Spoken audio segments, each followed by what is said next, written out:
If I knew where the publishing industry was going, uh, I have absolutely no idea where the publishing industry is going. But it isn't. But the one thing I can be confident of, it is rapidly changing. Uh, the the issue really is, how are people going to access content? Are they going to access content in the traditional form that has remained pretty much the same since Gutenberg invented movable type? That is, leaves of paper bound together in covers? Or are they going to access it by electronic impulses dancing on some sort of a screen? Clearly, more and more are going to be accessing it the latter way. What's going to happen to the traditional way? Who knows? Certainly I, at my age, and people who are 40 and 50 plus, are very comfortable with books and paper, and less so with electronic forms. But if you have kids or grandkids or know young people or have people who work with you, you know they are a lot more comfortable with the electronic stuff than you are.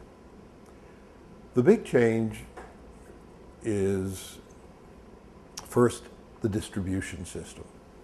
When we started 19 years ago, I think there were 7,000 members of the American Booksellers Association, that is, bookstores.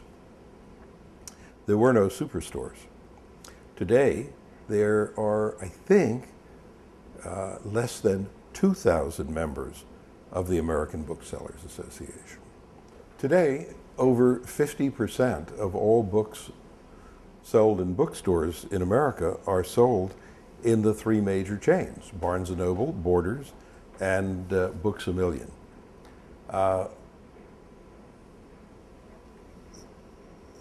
That's been wonderful for us, because the average independent bookstore 19 years ago when we started stocked perhaps 15 to 20,000 different titles.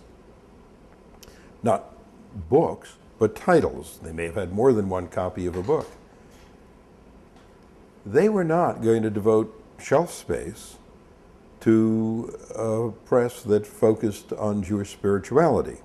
The superstores, which might carry, instead of 25,000 titles, 125,000 titles. That was a great factor in helping us to bring our books to people, because they stocked our books. And so, while the distribution system has become concentrated, and that's been very bad for a lot of people who own bookstores, for us, it's been a great blessing, because with the availability of more titles in stores, we got shelf space. And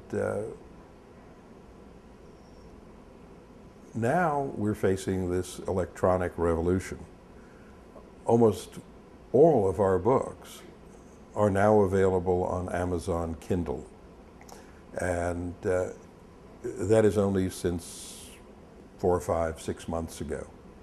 And every month we see a steady increase in the number of titles that have been downloaded into Kindle.